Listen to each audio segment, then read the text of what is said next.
नावेद शिकोह ठीक कह रहे हैं। जनता दल यूनाइटेड और एलजेपी चिराग पासवान, इन दोनों पार्टियों के एक एक उम्मीदवार भाजपा ने दिल्ली में उतारे, सिर्फ यूनिटी का संदेश देने के लिए कि हम एक हैं। वो जीते या हारे इससे भाजपा को फर्क नहीं, लेकिन उसने टिकट दी। कांग्रेस और सपा के बीच में लोकसभा चुनाव के बाद से लगातार तल्खी ही तल्खी है, और दिल्ली का परिणाम यह बताता है कि अब बहुत कठिन है डगर पनघट की। इंडिया अलायंस में अब धय तेरे की होना लाजमी है, जान लीजिए। क्या मेरे पास है प्योर पाव भाजी का मसाला, प्योर पाव भाजी मसाला, पाव भाजी को टेस्टी बना डाला, सबका राजा आल प्योर मसाला। प्रायोजक हैं cancer healer centre, a new beginning. अभी तो ये परिणाम का हैंगओवर थोड़ा निकल जाए, जो हारे हैं वो सदमे से उबर जाएं, उसके बाद इंडिया अलायंस में ही धय तेरे की मचेगी। केजरीवाल कुछ कहेंगे, कांग्रेसी कुछ कहेंगे। आज कांग्रेसी लड्डू बांट रहे हैं ना। आम आदमी पार्टी की शर्मनाक पराजय पर कांग्रेस लड्डू बांट रही है, और करीब मेरा जो हुआ सो हुआ, केजरीवाल हार गए क्या। और तकनीकी तौर पर दोनों इंडिया अलायंस में हैं, तब ऐसे अलायंस को तो प्रणाम करना पड़ेगा। एक दूसरे की राजनीतिक मृत्यु की कामना करते हुए दल कह रहे हैं हम एक ही साथ हैं। नहीं, व्यवहार अगर दुश्मन वाला है तो गठबंधन कैसे चलेगा। खैर मनीष बाबू, मेरा प्रश्न वही आपसे, क्या पीडीए की राजनीतिक थ्योरी कमजोर हो गई? क्योंकि अभी मैंने 2 दिन पहले भी समाजवादी पार्टी के मित्र से पूछा था कि वहां मिल्कीपुर का कोर इशू क्या है, तो उन्होंने कहा था अमिताभ जी कोर इशू है पीडीए मिल्कीपुर के चुनाव में हमारा। देखिए, पीडीए कुछ है ही नहीं। अच्छा, ये कोरी अवसरवादिता है। स्थिति ये है, मुस्लिम समाज अखिलेश यादव के साथ सिर्फ इसलिए जुटा है क्योंकि उसे लगता है कि कांग्रेस यहां कमजोर है। जहां जहां मुस्लिम समाज को यह लगता है कि जो पार्टी भाजपा को हराने में सक्षम होगी उसी को वोट दिया जाएगा। संयोग बस उत्तर प्रदेश में अखिलेश बाबू हैं, तो अखिलेश बाबू को वोट मिल रहे हैं। जिस दिन ओबीसी का सिक्का सीधा पड़ेगा उस दिन एक भी वोट मुसलमान का अखिलेश यादव को नहीं मिल रहा।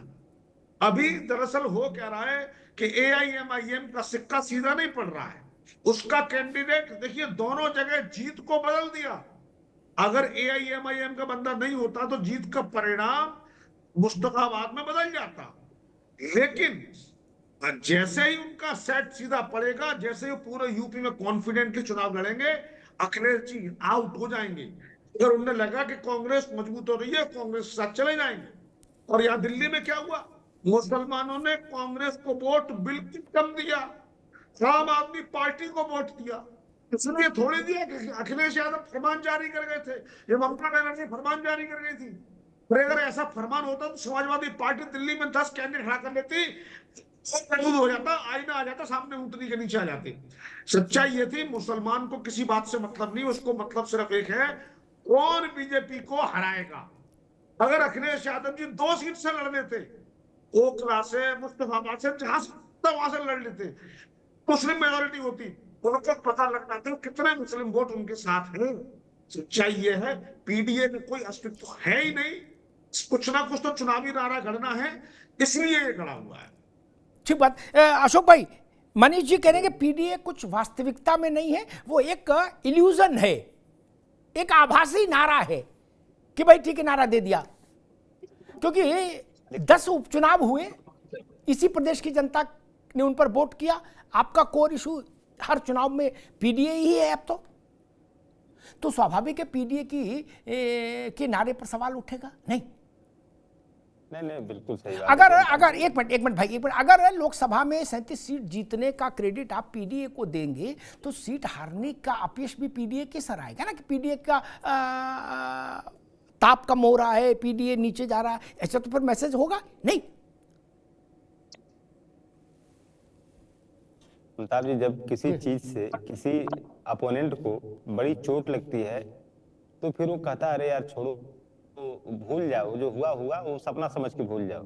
तो इसी टाइप की इनकी बात है कि वो कोई इल्यूजन है, इल्यूजन ही समझ रहे, इतने बड़े चोट खाए, 37 सीटों पे हरा दिया हम लोगों ने, 72 से 33 पे आ गए, तो उसको इल्यूजन मान के अपने मन में संतोष कर रहे हैं। अखिलेश यादव बन गए और ना। दूसरी चीज देखिए भैया अभी रुक जाओ जी जी। अमिताभ जी, गोल्ड जहां भी रहेगा उसके ऊपर कितनों आप सरकारी कीचड़ डालो, सरकारी डंपर से कीचड़ डालो, लेकिन जब उसको अवसर मिलेगा अमिताभ जी, गोल्ड उसी तरह चमकेगा। तो पीडीए गोल्ड है, जब भी उसको फुल फ्लेज चुनाव में अपना प्रदर्शन दिखाने का मौका मिलेगा, पीडीए फिर वही लोकसभा चुनाव वाला थ्योरी उत्तर प्रदेश में समेत हिंदुस्तान के कोनों कोने में दोहराएगा। इस बात को मैं लिखित गारंटी देने को तैयार हूं। जिस दिन फुल फ्लेज चुनाव होगा अमिताभ जी, जिस दिन अंधेरा छटेगा उस दिन नया सवेरा अशोक जी एक मासूम सवाल कर लूं, अगर अंधेरा रहेगा, अशोक जी खत्म, अंधेरा खत्म। अशोक जी एक मासूम सवाल कर लूं, अब मन कर गया। ईश्वर करे आपको सफलता मिले 27 के चुनाव में, मेरी सबके साथ शुभकामनाएं हैं। कबीरा खड़ा बाजार में सबकी मांगे खैर। लेकिन अगर 1% मान लीजिए नहीं मिली सफलता क्या, तो उस चुनाव को जेन्युइन माना जाएगा या फर्जी घोषित करके ट्वीट किया जाएगा कि झूठा चुनाव है? असली चुनाव 2024 लोकसभा हुआ था केवल, उसके बाद सारे चुनाव फर्जी हैं, क्या ऐसा कहा जाएगा या उसको असली मान के सिर झुकाया जाएगा जनादेश के सामने विनम्र व्यक्ति के तौर पर? अशोक भाई। अमिताभ जी मैं स्पष्ट बता दूं, आम चुनाव में इस सरकार की हैसियत नहीं है कि बेईमानी कर सके इतने बड़े पैमाने पर, और जहां पे सरकार की बेईमानी रुकेगी वहीं पे पीडीए अपना रंग रूप दिखाना शुरू करेगा। भैया ना शर्तें ना लगाओ, ये ना कहो शर्तें लागू, ऐसा विज्ञापन जारी करो जितने नीचे लिखा होता कंडीशन से अप्लाई। मेरा बड़ा मासूम सवाल है, जो एटा इटावा गाजीपुर पडरौना सब जगह समझ में आए, 27 आप नहीं जीते तो चुनाव ईमानदारी से माना जाएगा कि उसको खारिज कर दिया जाएगा आज की तरह कि ये झूठा चुनाव है? जीतने वाला शीशे के सामने खड़े होके अपनी जीत का जश्न नहीं मना सकता आंखों में आंखें डाल के, ऐसा कहा जाएगा? अब कौन किसकी आंखों में आंखें डाले ये भी आप ही तय कर दोगे, बताओ गजब है। अशोक भाई, हमारे राष्ट्रीय अध्यक्ष ने ट्वीट में लिखा, एकदम वही बात आपने बोला, आपका बहुत बहुत आभार, कि शीशे के सामने खड़े होके जीत का जश्न नहीं मना पा रहे हैं भाजपा ही। इनको डर लग रहा है कि साला ये तो बेईमानी करके जीत गए, 27 में क्या होगा? पीडीए से घबराए हुए हैं बेचारे। अशोक भाई मैंने तो एक सवाल, आप उसकी गारंटी, आप लिखित में कई गारंटियां दे चुके हैं हमको अभी तक, एक गारंटी और दे दो कि अमिताभ जी 27 में जो परिणाम आएगा हम सिर झुका स्वीकार करेंगे, कहेंगे ये जनादेश पवित्र है, बोल दो इतना। फुल फ्लेज चुनाव का सारी, अरे 27 तो फुल फ्लेज नहीं होगा, इसमें फुल फ्लेज बोलने क्या? बिल्कुल उपचुनाव, सॉरी 27 का तो फुल फ्लेज चुनाव ही है साहब जी, तो उसमें कहां से कोई दाहिने बाएं करेगा? हम तो कह रहे हैं कि 2027 का जो चुनाव उत्तर प्रदेश मानेंगे, बिल्कुल मानेंगे, क्यों नहीं मानेंगे? फिर भागने नहीं देंगे, रिकॉर्ड में रखेंगे आपकी बात, 100% मानेंगे अमिताभ जी की जो चुनाव 2027 का होगा, चुनाव में इनकी बेईमानी नहीं चलेगी।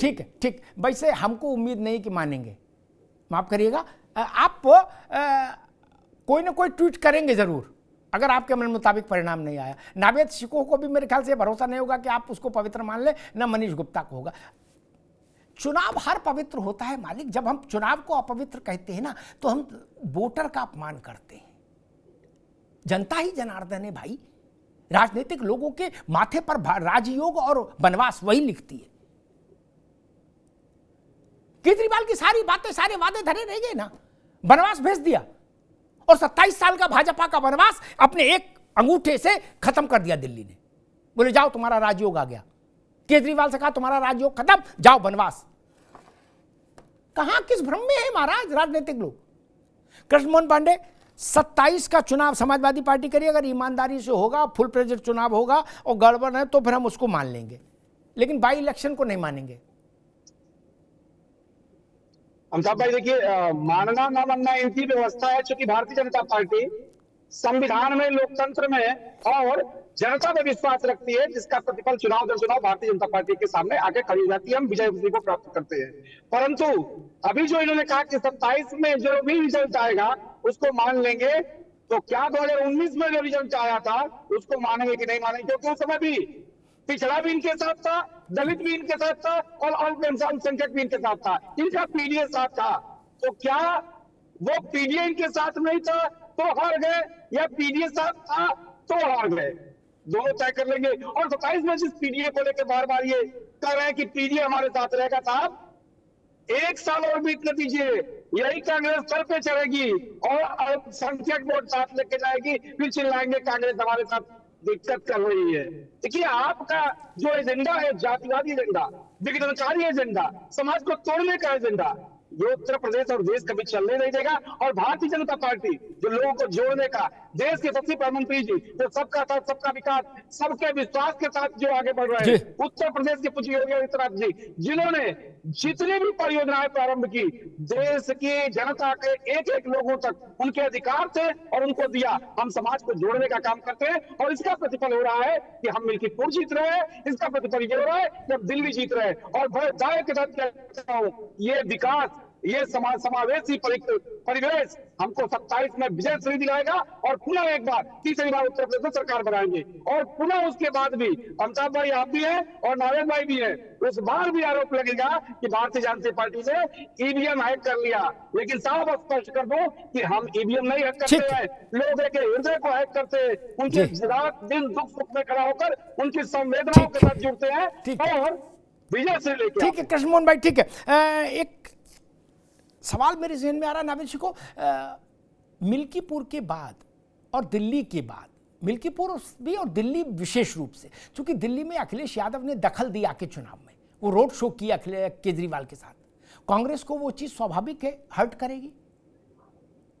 उद्धव ठाकरे दिल्ली नहीं आए, उन्होंने कहा भाई मेरे लिए दोनों बराबर हैं, कांग्रेस भी केजरीवाल भी, हम वहां नहीं जाएंगे प्रचार करने, कोई जीते कोई हारे। लेकिन अखिलेश जी आए और उन्होंने कहा कि दिल्ली में कांग्रेस का क्या है। क्या अब मिल्कीपुर और दिल्ली के परिणाम के बाद ये लगभग तय हो गया है कि 27 में कांग्रेस अलग चलेगी उत्तर प्रदेश में? क्योंकि मुझे एक कांग्रेस के बड़े नेता ने व्यक्तिगत बातचीत में कहा कि परिणाम कुछ भी रहे अग्निहोत्री जी, राज्यों में कांग्रेस चुनाव लड़ेगी अलग, ये जान लीजिए। बोले परिणाम कुछ रहे, 0 आए, इससे मैं मतलब नहीं, लेकिन हम अपनी पार्टी को कुर्बान नहीं करेंगे, पार्टी चुनाव लड़ेगी अकेले। क्या ये उत्तर प्रदेश के लिए एक ट्रेंड सेट हो गया कि भाई उत्तर प्रदेश में भी कांग्रेस अलग चुनाव लड़ेगी और गठबंधन समाप्त हो जाएगा? कांग्रेस हाईकमान ने यही फैसला किया कि भारतीय जनता पार्टी के सामने जो दल है हम उसको खत्म करेंगे, भले ही हम अभी बौने हो। हम भाजपा के सामने अकेले खड़े होने का रास्ता तय करने के लिए भाजपा के सामने जो विरोधी दल खड़ा है पहले हम उसको खत्म करेंगे। और वो कांग्रेस ने उसकी शुरुआत दिल्ली में की, आपको खत्म करना। खत्म मींस वो हारी नहीं है, बल्कि जो आपने बात कही कि अब उसका पार्टी भी टूट जाएगी, वो बिल्कुल सतह पे आ जाएगी, तब कांग्रेस को लगेगा कि अब पहले जैसा मुकाबला होगा, सिर्फ बीजेपी के सामने कांग्रेस और कांग्रेस के सामने बीजेपी, भले ही उसमें 10 साल लग जाए। ये एक मास्टर प्लान है कांग्रेस का। अगर वही फार्मूला उसने यूपी में भी अपनाया कि हमें भाजपा के सामने खड़ा होने के लिए समाजवादी पार्टी को नुकसान पहुंचाना है, तो अकेले लड़ लेगी और ये इसका असर होगा भी। जैसा कि यहाँ पर और पैनलिस्ट ने भी कहा कि अगर कांग्रेस अकेले लड़ लेती है तो कांग्रेस को भी कुछ नहीं मिलेगा, जैसे दिल्ली में हुआ, लेकिन सभा का बड़ा नुकसान हो जाएगा और आने वाले समय में एक नया विश्वास, एक नया जनाधार, अगर ये पॉलिसी है तो बहुत खतरनाक है और ये समाजवादी पार्टी के लिए इसलिए बेहतर ये होगा। समाजवादी पार्टी बहुत बड़ा दल है, बहुत पुराना संगठन है, बहुत जमीनी मेहनत करते हैं ये लोग, इनको चाहिए है कि जमीन पे मेहनत करें, अपनी हार स्वीकार करें, अपनी हार की समीक्षा करें और कांग्रेस और अन्य दलों के साथ में अच्छा कोऑर्डिनेशन बनाए ताकि वो भाजपा को टक्कर दे पाए। मनीष जी, एक देसी कहावत है, जो आदमी अपनी दोनों आंखें इस कारण फोड़ने के लिए राजी हो जाए कि शत्रु की एक आंख फूट जाएगी, वो आदमी बड़ा खतरनाक हो जाता है। कांग्रेस इसी भाव मुद्रा में है क्या? और दिल्ली में उसने वो कर दिया। उत्तर प्रदेश के सिलसिले में कांग्रेस के बड़े नेताओं से बात करो तो वो कहते हैं कि हमको 3 चुनाव लग जाए, कोई दिक्कत नहीं। क्या बोले? नेता बूढ़े होते हैं, पार्टी थोड़ी बूढ़ी होती है, लेकिन जब भी खड़े होंगे हम ही खड़े होंगे। क्या उत्तर प्रदेश में? देखिए, कांग्रेस के अंदर एक अंतर्विरोध है इस चुनाव में। कांग्रेस का लोअर ऑर्डर और मिडिल ऑर्डर चाहता था कि हम पूरी ताकत से लड़ें, आम आदमी पार्टी को अच्छी सी चोट पहुंचाएं और अपना अस्तित्व दिखाएं। भले ही हम हार जाएंगे लेकिन अगले चुनाव के लिए तैयार हो जाएंगे। वही कांग्रेस की टॉप लीडरशिप को ऊपर से ये चस्का दिया गया, अखिलेश जी ने, ममता जी ने और जो है लालू प्रसाद जी के पुत्रों ने, कि आप विधानसभा हम पर छोड़ दो, लोकसभा में हम आपकी पूरी मदद करेंगे। और कहीं ना कहीं राहुल जी इस झांसे में आ गए जिस वजह से आम आदमी पार्टी पर उन्होंने अटैक नहीं किया। जी। सोशल मीडिया में फोटो घूम रहा है जिस पर लिखा है, कोई कांग्रेस का नेता खड़ा है, कहता भाई जीरो चेक कर लो, पेट्रोल पंप के फोटो के साथ लिखा है जीरो चेक कर लो। तो कहीं ना कहीं कांग्रेस को उसके अंतर विरोध ने इस स्थिति पर पहुंचा दिया है कि वो अपना आंकड़ा 0 से 1 लाने के लिए जूझ रही है। पूरे चुनाव गणना में सिर्फ एक बंदा देवेंद्र यादव कहीं कहीं बढ़त पाया, वरना सब ढप के ढप। जी मनीष जी, मसला मेरा ये नहीं कि, और शायद कांग्रेस भी इस बात से अभी वाकिफ है, उसने इस सच को स्वीकार कर लिया है अंतर्मन से कि अभी 2-3 चुनाव हमको संघर्ष करना होगा। कांग्रेस को यह भ्रम नहीं है कि वो अकेले खड़ी होकर जंग जीत लेगी, नहीं। जहां 20-20 साल से 30-30 साल से क्षेत्रीय दल राज कर रहे हैं, वहां कांग्रेस को भ्रम नहीं है। मेरी जितनों से बात होती है उनको कदे भ्रम नहीं, लेकिन वो कह रहे हैं कि भाई साहब कभी तो शुरुआत करनी होगी ना। अब किराए के मकान में नहीं रहना, अपनी झुग्गी डालेंगे, भले मकान नहीं बना सकते झुग्गी डालेंगे, लेकिन अपना करेंगे। आदमी भी एक स्थिति आ जाती ना, वो कहता भाई साहब आप किराए के मकान में रहेंगे, हम अपना करेंगे, छोटा ही सही, एक कमरे का सही।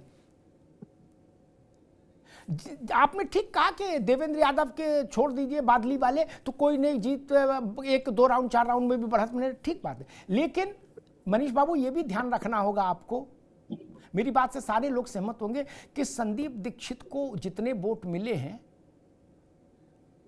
वो केजरीवाल के पराजय के अंतर से 3 गुना ज्यादा हैं, 4 गुना। क्या संदीप दीक्षित नहीं होते तो केजरीवाल विधानसभा पहुंच गए होते।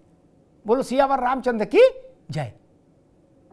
इस सच को समझिए, बदला तो ले लिया ना। इस सच को समझिए, जीरो मत देखिए उनके जीरो क्या है ये केजरीवाल से पूछो जाके भैया। उनके छाती में घाव कितना गहरा लगा है जीरो से, ये उनसे पूछो जाके, कहां गलतफहमी में हो। और अशोक जी को भी याद होगा, और भाजपाइयों को तो कृष्ण मोहन पांडे को भी याद होगा, सुना तो होगा ही कम से कम इन्होंने। कल्याण सिंह जी अलग लड़ गए पार्टी बना के एक दौर में, 4 लोग जीते कुल, जिसमें 2 तो उन्हीं के परिवार के थे, वो और राजू, 2 और, कुल 4 जीते। लेकिन हम लोगों ने एक समीक्षा की, हम बैठे, गोविंदाचार्य जी बैठे, और देखा कि एक एक सीट का क्या रिजल्ट है, क्या मामला है। पांडे जी सुन लो आप, 76 सीटें भगवान का नाम लेके सियावर रामचंद्र की जय बोल के 76 सीटें हरवा दी थी कल्याण सिंह की पार्टी ने भाजपा को। कितनी बोलो? 76। मनीष बाबू 76 थे, वो भी छोटे दल थे क्या, लेकिन भाजपा के माथे से राजयोग को मेट दिया था क्या। जहां उनको 1000 वोट मिला वहां भाजपा 700 से हारी। काम आपका तो काम लगा दिया ना। हम तो डूबे हैं सनम, तुमको भी ले डूबेंगे। अशोक जी, क्या हम ये माने कि अब साथ चलना लगभग नामुमकिन हो गया है, क्योंकि जिस ढंग से अखिलेश जी ने दिल्ली के चुनाव में हस्तक्षेप किया उससे कांग्रेस में बहुत ज्यादा आक्रोश पैदा हो गया। अमिताभ जी देखिए, हमारे राष्ट्रीय अध्यक्ष ने चुनाव में हस्तक्षेप नहीं किया। जब इंडिया गठबंधन का गठन हुआ था उसी समय ये बात बिल्कुल लिखा पढ़ी में थी कि जो भी दल जिस राज्य में मजबूत है बाकी के दल उसको सपोर्ट करेंगे। अब वहां दिल्ली में आम आदमी पार्टी मजबूत स्थिति में थी कांग्रेस से, तो इसलिए हमने गठबंधन धर्म में जो हमारा समझौता हुआ था उस समझौते के तहत हमने अपना काम किया, अपना फर्ज अदा किया। लेकिन कांग्रेस का विरोध समाजवादी पार्टी ने दिल्ली में नहीं किया, किसी एक शब्द हम लोग कांग्रेस के खिलाफ नहीं बोले। हमारे गठबंधन में जो बात मैच शुरू होने के पहले जो नियम कानून था उसी नियम को फॉलो करते हुए हमने इस मैच में अपना पार्टिसिपेशन किया था। लेकिन अब यूपी को लेकर के भविष्य में आपने जो समीक्षा किया तो जनता से बड़ा स्मार्ट तो कोई नहीं है। जनता जानती है कि हमें क्या करना है। ठीक बात है, हाँ, जनता भी जानती है और दल भी जानते हैं कि हमको क्या करना है। कृष्ण जी, छोटी सी टिप्पणी इसी पर, क्या 27 में समाजवादी पार्टी और कांग्रेस का अलायंस नहीं रहेगा? आप संभावना क्या देख रहे हैं? छोटी सी टिप्पणी। मैं छोटा सा उदाहरण देना चाहूंगा। महाराष्ट्र का चुनाव था, अरे मध्य प्रदेश का चुनाव था, और यही अखिलेश जी से राहुल जी ने कहा था कि ये विधानसभाओं का चुनाव है, हमारा गठबंधन लोकसभा का है, इसलिए इस पे हमारी आपकी बनेगी नहीं, और उनको मध्य प्रदेश में उन्होंने टाटा फिर वादा कर दिया। इसी का प्रतिफल ये रहा कि उत्तर प्रदेश में बार बार ये झगड़े चलते रहे कि चुनाव लड़ेंगे कि नहीं लड़ेंगे। और अभी हमारे साथी ने कहा कि अखिलेश जी ने तय कर दिया था कि जहां मजबूत होंगे वहां हम नहीं लड़ेंगे। तो साहब महाराष्ट्र में क्या करने गए थे?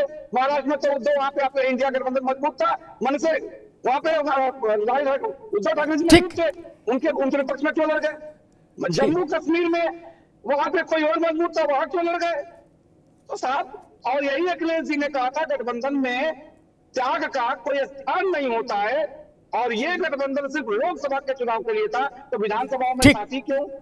जी ठीक है कृष्णमोहन भाई, ठीक ढंग से कांग्रेस भी जानती है कि आपका गठबंधन और उनका गठबंधन कितने दिनों तक चलेगा।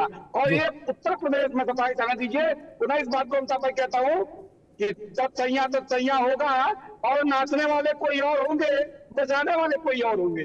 ठीक ठीक है, रुकना होगा कृष्णमोहन जी, अभी रुकना होगा। मुझे लगता है कि कोई पार्टी अगर ये तय कर ले कि हमें अपने नुकसान की चिंता नहीं, तो वो पार्टी सबसे ज्यादा मारक हो जाती है। आत्मघाती दस्ता सबसे ज्यादा मारक क्यों होता है? उसको अपने प्राण की चिंता नहीं, वो तो कहीं भी कूद पड़ेगा, जाके 10-20-50 को लपेट के ले ही जाएगा। नहीं, दिल्ली में कांग्रेस इस भाव के साथ ही उतरी थी कि हमको तुम्हें सबक सिखाना है, सिखा दिया, इसीलिए लड्डू बांट रहे हैं। और किस लिए बांट रहे हैं? भाजपा की विजय से कांग्रेस का कोई सरोकार नहीं। दिल्ली में केजरीवाल की पराजय से कांग्रेस संतुष्ट रही। इससे यह बात पुष्ट होती है कि कांग्रेस हाईकमान ने लगभग यह फैसला कर लिया कि राज्यों में हमें अपनी उपस्थिति अकेले बनानी है। 1 चुनाव, 2 चुनाव, 3 चुनाव, कितना भी संघर्ष करना हो, लेकिन चलेंगे अकेले, क्षेत्रीय दलों के जूनियर पार्टनर होकर नहीं चलेंगे। एक चीज समझ में आती। दूसरी, मिल्कीपुर का चुनाव अखिलेश यादव वर्सेज योगी आदित्यनाथ था, या यूं कह लीजिए योगी आदित्यनाथ वर्सेज अखिलेश यादव था।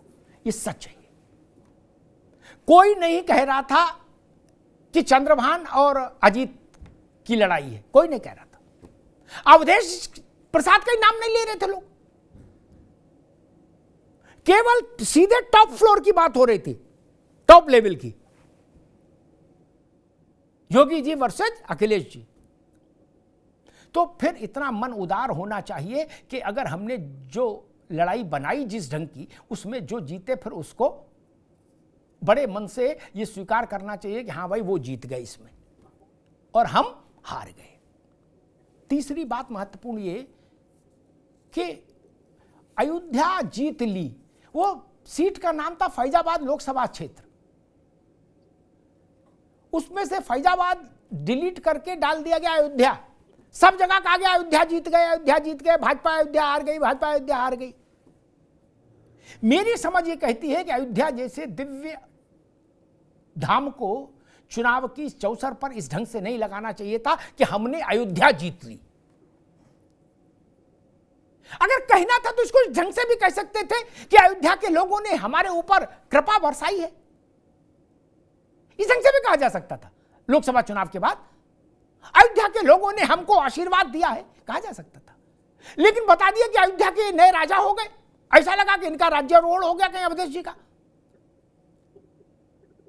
ये नारा क्यों दिया गया? अयोध्या न काशी चलेगा केवल पासी। अयोध्या न काशी बोलने की क्या जरूरत थी? नावेद बाबू, इस भाव का, इसका भाव समझिए। जब आप अयोध्या न काशी बोलते हो तो उससे एक मैसेज देने की कोशिश करते हो आप कि अयोध्या भी कुछ नहीं, काशी भी कुछ नहीं, फिर कौन है? बोले पासी, जो अवधेश बाबू हैं। यह भाव ठीक नहीं था, यह उसी का प्रतिकार है।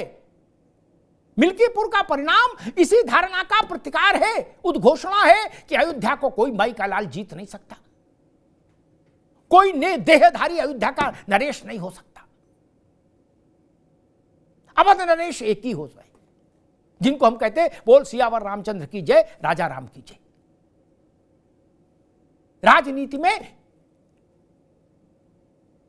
पार्टियों के प्रति अंताक्षरी पार्टियां आपस में खेलें, ठीक है, लेकिन आप काशी और अयोध्या को नारों में ले आएंगे इस ढंग से कि अयोध्या ना काशी, अयोध्या ना काशी, चलेगा केवल पासी। तो लगता है Pasi is equivalent to Ayodhya और काशी। ये भाव ठीक नहीं ना। वो नारायण हैं, वो भारत की आत्मा है, उनको पासी, यादव, ठाकुर, बनियाम कहां घसीट रहे हो महाराज। और दिल्ली की एक धारणा ये कि 27 साल बाद बीजेपी का वनवास जनता ने समाप्त किया, उसमें सबसे बड़ा कारण खुद केजरीवाल है। केजरीवाल जिस छवि के कारण दिल्ली की पसंद बने थे, उस छवि को केजरीवाल ने अपने ही हाथों से समाप्त कर दिया था। जेल और प्रहसन, घपले घोटालों के मामले और जेल यात्रा, इसने केजरीवाल की छवि को तार तार कर दिया था। स्वाभाविक है उसके बाद वही होना था जो हुआ। और अंतिम बात यह कि कांग्रेस इस भाव मुद्रा में दिख रही है, इस मूड में दिख रही है कि हम क्षेत्रीय दलों को राज्यों में अपना सीनियर पार्टनर बना के चुनाव में नहीं जाएंगे। अगर ये करना होता तो दिल्ली में भी हो सकता था। नहीं, हमको 0 मिले संतुष्ट, लेकिन अपनी दुकान खोलेंगे जरूर, छोटी हो या बड़ी हो। किसी बड़े मॉल में के पीछे नहीं खड़े होंगे, अपनी दुकान अलग खोलेंगे। एक घर बनाऊंगा तेरे घर के सामने। इससे मुझे समझ में आ रहा है कि उत्तर प्रदेश में भी 2027 के विधानसभा चुनाव में कांग्रेस और समाजवादी पार्टी के बीच में तालमेल रह पाना बहुत कठिन है। धन्यवाद। थोड़े में ज्यादा स्वाद, यही तो है इसकी खास बात। वाओ मामा, क्या स्वाद है। अरे मेरे राजा, प्रायोजक हैं cancer healer centre, a new beginning.